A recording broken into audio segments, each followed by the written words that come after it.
Hello guys, in today's video I'm going to show you how to use ChatGPT visual input and basically if it's not working for you, what to do.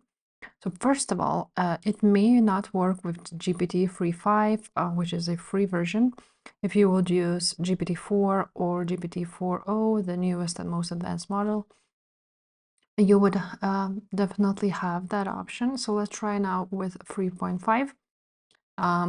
For example, let's go to pixels and let's choose this image. Now you want to right click on your mouse and then you want to go ahead and copy image address.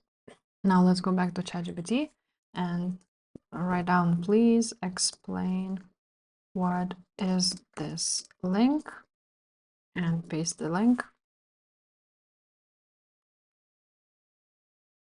This is only the parameters, as you can see.